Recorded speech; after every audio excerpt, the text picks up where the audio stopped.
You're joking, right? My voice cracked as I stared at the statement on my phone. Every penny I'd spent years saving for a down payment, gone. Where's my money?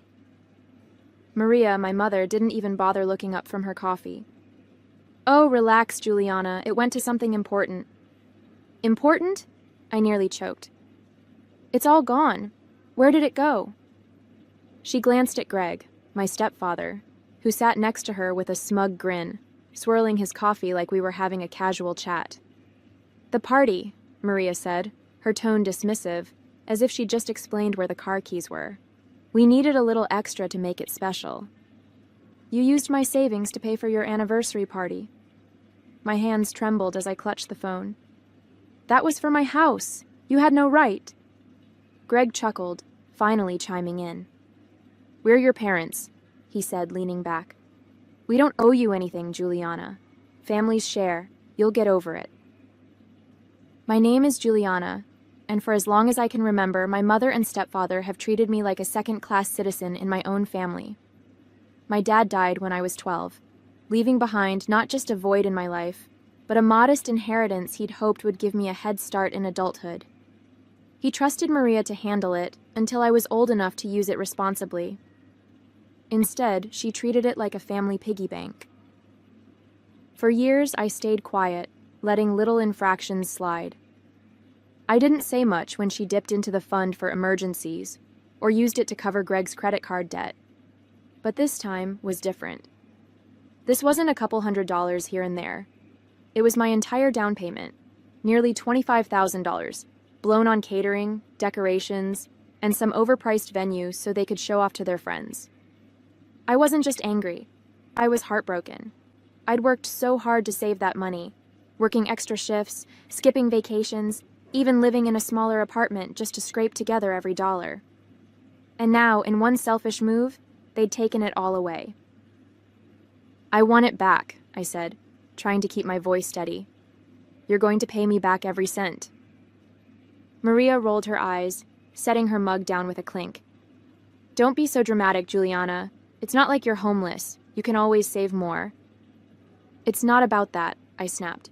It's about the fact that you stole from me. That money was mine. Greg smirked, clearly enjoying the show. Technically, it was your dad's money, and we're your parents. We're the ones who decide what's best for the family. The word family hit me like a slap. For years, they'd used that word to justify everything, from borrowing money without asking to dismissing my feelings whenever they crossed the line. But this wasn't family. This was theft. I'm not letting this go, I said, my voice trembling with rage. Do what you have to, Maria said with a shrug, picking up her coffee like she hadn't just ripped my dreams away. But don't expect us to apologize. We did what was necessary. I left their house that day shaking, the air in my lungs thick with frustration. Elena, my best friend, was the first person I called. I spilled the whole story, pacing my tiny apartment as the reality of what had happened sank in. They're unbelievable, she said, her voice full of disbelief. How could they think this is okay? Because they don't care, I said bitterly. They've never cared. As far as they're concerned, I'm just a backup plan, something to use whenever it's convenient. What are you going to do? She asked. I didn't have an answer yet. Part of me wanted to scream at them until they understood how much they'd hurt me. Another part wanted to crawl into bed and pretend none of this was happening.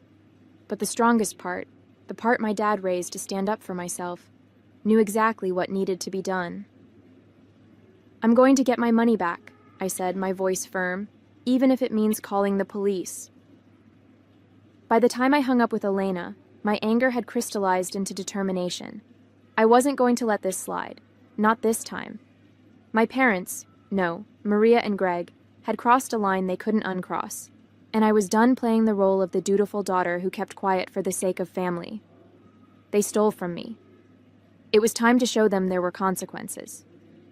The next morning, I called the bank to confirm what I already knew. Maria had accessed my savings account using an old joint authorization she'd somehow convinced me to keep years ago, just in case. She transferred every last penny out 2 weeks before the party, with no intention of telling me. That's not legal, right? I asked the bank manager, my voice shaky but firm. It's a gray area, he admitted, his tone cautious. Since it was a joint account, she technically had access. But given the circumstances, it's worth pursuing legally, especially if the funds were earmarked for you. Thank you, I said, jotting down the details he provided. I'll be in touch. My next call was to Chloe, a lawyer Elena had recommended. Over coffee that afternoon, I explained everything. The savings account, the stolen money, and Maria's unapologetic response. Chloe listened intently, her pen flying across a notepad as I spoke. This isn't just unethical. It's potentially criminal, she said once I finished. Even with joint access, there are limits to what she can do with those funds, especially if you can prove they were specifically intended for your use. I nodded, hope flickering to life for the first time since this nightmare began. So, what's my next step? First, we'll file a report with the police to establish a paper trail, she said. Then we'll draft a formal demand for repayment. If they refuse, and something tells me they will, we can escalate to legal action. The thought of involving the police made my stomach churn. But when I thought about the hours I'd spent working overtime, the vacations I'd skipped, and the sacrifices I'd made to save that money, my resolve hardened. Maria and Greg thought they could walk all over me because I was their daughter. It was time to prove them wrong. Filing the police report was both nerve-wracking and oddly liberating. Sitting across from the officer at the station, I recounted the entire story, showing him copies of the bank statement Chloe had helped me pull together. So, your stepmother accessed your account without your consent and used the money for personal expenses? The officer summarized, his pen poised over the form. Yes, I said, my voice steady. She used it to pay for a party. I had no idea until after the fact. He nodded, jotting down notes. This falls under unauthorized use of funds, given the circumstances. We'll open a case and follow up with your parents. You'll want to let your lawyer know so she can coordinate on her end. As I left the station, I couldn't help but feel a small sense of satisfaction. For once, I wasn't letting them get away with it. The fallout began 2 days later when Maria called me, her voice tight with anger. "What the hell is this?" she demanded. "The police just showed up asking about your precious savings." "It's exactly what it looks like," I said calmly.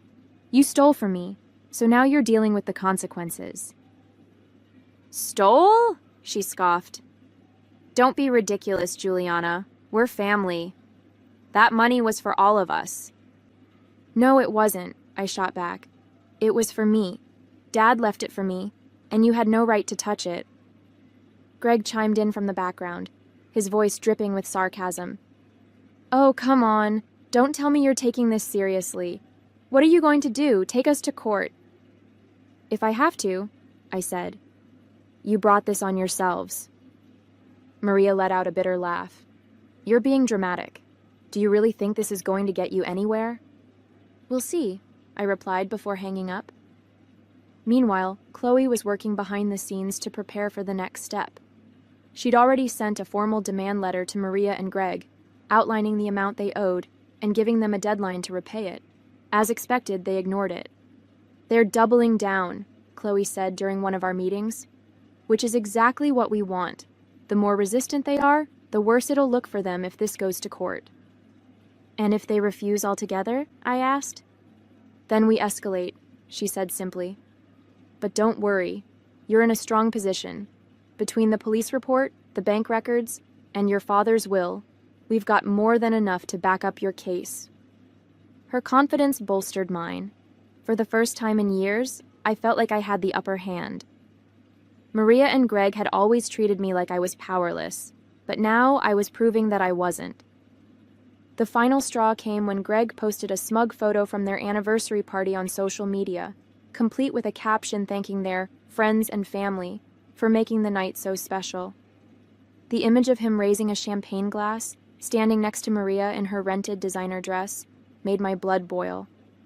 They were still reveling in their victory, blissfully unaware of what was coming next. "Enjoy it while it lasts," I muttered to myself, saving the photo as evidence. When I showed it to Chloe later that day, She shook her head, a wry smile tugging at her lips. "They're making this way too easy," she said. "Let's make sure that champagne toast is one they'll never forget." It was a week later when the fallout finally came to a head. I was sitting at my kitchen table, sipping coffee, when my phone buzzed.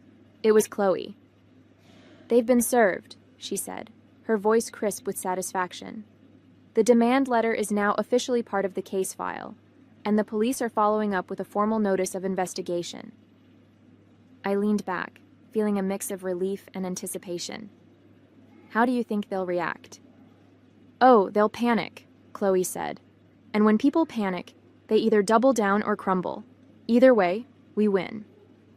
Sure enough, Maria called me later that day, her tone frantic and defensive. "Juliana, what are you doing?" she demanded. "You're really going through with this? You'd put your own family through the legal system over a little misunderstanding?" I took a deep breath, keeping my voice calm. "This wasn't a misunderstanding, Maria. You stole from me. And if you thought I'd just let it slide, you were wrong." "We didn't steal," she shouted. "We borrowed. It was for the party. You should be proud we could celebrate as a family." I couldn't help but laugh, the sound bitter and sharp. "Celebrate? You mean flaunt my money in front of your friends, while I'm stuck scrambling to rebuild my savings? No, Maria. That's not family. That's selfishness." Greg grabbed the phone from her, his voice oozing with condescension. "You're blowing this out of proportion, kiddo. Nobody's going to side with you on this. We're your parents. We've sacrificed for you. Don't you think you owe us a little gratitude?" "Gratitude?" My voice cracked, anger bubbling to the surface. "For what? For taking what wasn't yours? For mocking me when I asked you to pay me back? No, Greg. The only thing I owe you is accountability. And trust me, you're about to get it." That evening, the police knocked on their door. Chloe had warned me not to expect fireworks. It wasn't an arrest, just a formal inquiry.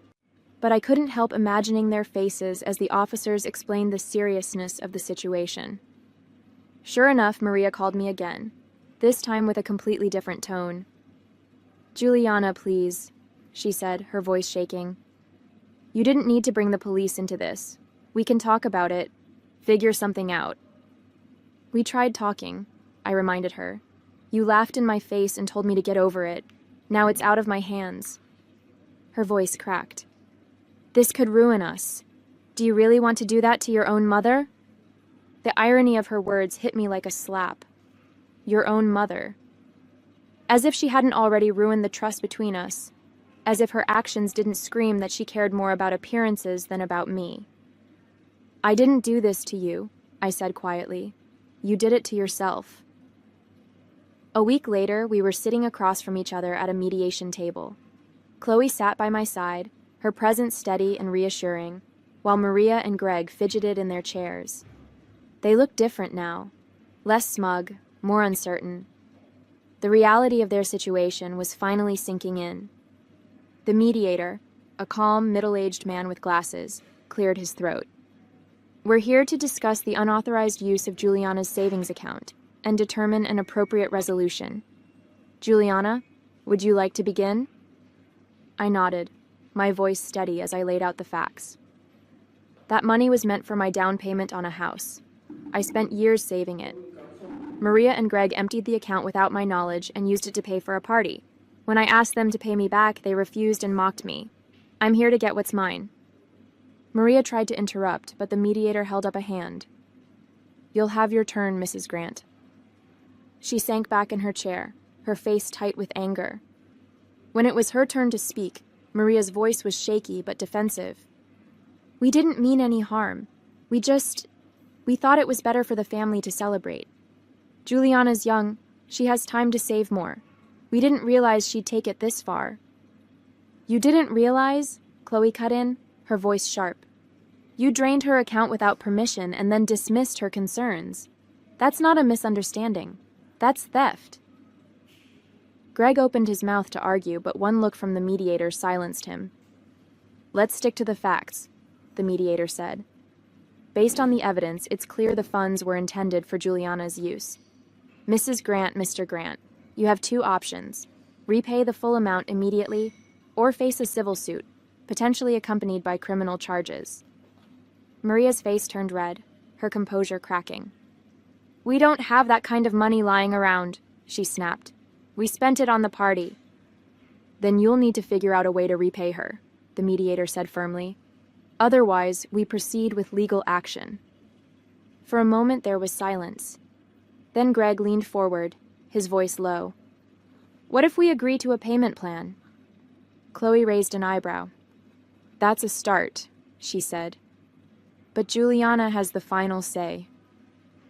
I looked at them, seeing not the untouchable figures of authority they'd always tried to be, but two flawed, selfish people scrambling to avoid the consequences of their actions. "A payment plan is fine," I said finally. "But I want it in writing. And if you miss even one payment, the deal's off." They nodded reluctantly, their bravado completely gone. As we left the mediation room, Chloe put a hand on my shoulder. "You did good," she said. "They won't forget this." Neither would I.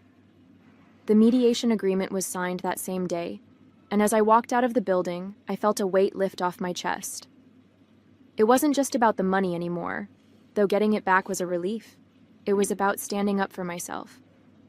For years, I'd let Maria and Greg take advantage of me, convincing myself that it was easier to stay silent. But not this time. This time, I'd made them face the consequences, and they couldn't wriggle out of it. Chloe met me at the door, holding a copy of the agreement. "They'll be making monthly payments directly into your account," she said, giving me a proud smile. "If they so much as miss one, we're ready to file a lawsuit." "Thanks for everything, Chloe," I said. "I couldn't have done this without you." "You did the hard part," she replied. "I just made sure the system worked for you." The first payment came through a week later, and while it wasn't the full amount, seeing even a fraction of my savings back in my account was like a balm for my anger. Elena came over that evening to celebrate, bringing takeout and a bottle of wine. "To never letting anyone walk all over you again," she said, raising her glass. "To finally standing up for myself," I replied, clinking mine against hers. As we talked, I realized how much had changed in the past few weeks. For so long, I'd put Maria and Greg's needs ahead of my own, convincing myself that family obligations outweighed my feelings. But this experience had shown me that boundaries weren't just important, they were necessary. If I didn't protect my own interests, no one else would. Maria called a few days later, her tone hesitant and unusually subdued. "Juliana, I wanted to check in," she said, as if we hadn't just been through a legal battle. I let her words hang in the air for a moment before replying. "Is this about the payments?" I asked, keeping my voice neutral. "No," she said quickly. "I just wanted to see how you're doing." I didn't believe her for a second. She wasn't calling out of concern. She was calling because she didn't know how to handle the new dynamic between us. For the first time, she couldn't guilt or manipulate me into giving her what she wanted. "I'm doing fine," I said, "and I expect the next payment on time." There was a pause, and then she sighed. "We're family, Juliana. I hope one day you can forgive us." I didn't respond to that. Forgiveness was a long way off, and it wasn't something she could demand just because it suited her. "I have to go," I said, ending the call before she could say anything else. Over the next few weeks, I started to rebuild, not just my savings, but my sense of self. I adjusted my budget, picked up a few extra shifts, and focused on the future. The dream of buying my own home was still alive, and while Maria and Greg's payments weren't enough to cover everything, they were a start. Every time a payment hit my account, it felt like a small victory, a reminder that I had taken control of my life. It wasn't about revenge. It was about justice, about proving to myself that I was stronger than the people who had tried to take advantage of me. And I was. Months later, as I scrolled through real estate listings, I felt a flicker of hope I hadn't allowed myself to feel in a long time. The savings were growing steadily, partly from my own hard work, partly from Maria and Greg's payments. While the process was slower than I'd planned, the goal of buying my own home was back within reach. I smiled as I bookmarked a listing for a small but charming house on the outskirts of town. It wasn't extravagant, but it was mine, or at least it would be soon. And this time, no one would take it away from me. Maria and Greg continued their payments, though not without the occasional grumble. They'd tried to negotiate for lower amounts, citing financial strain, but Chloe had shut them down each time. The terms were clear, and any deviation would result in immediate legal action. They had no choice but to comply. I didn't hear from them often, which was fine by me. When Maria did call, it was usually under the guise of checking in, though her real motive was always clear. "We've learned our lesson," she said during one call, her voice strained. "I hope we can move past this someday." I didn't bother sugarcoating my response. "Moving past this starts with you taking responsibility, Maria, and that means finishing what you started."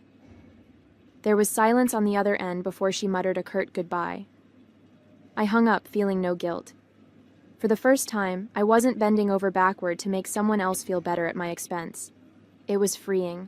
Elena and I celebrated my progress one evening over dinner. As we clinked glasses, she said, "You know, I've never seen you like this, so confident. It looks good on you." "Thanks," I said, smiling. "I guess I finally realized that standing up for myself doesn't make me a bad person. It just makes me... me. And you are pretty awesome," she said with a wink. We laughed, and for the first time in years, I felt like I was exactly where I was supposed to be. The betrayal, the anger, the fight, it had all been worth it, not just to reclaim my savings, but to reclaim my self-respect.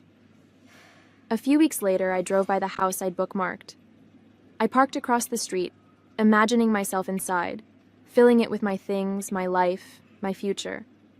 It wasn't just a house. It was a symbol of everything I'd worked for and everything I'd overcome.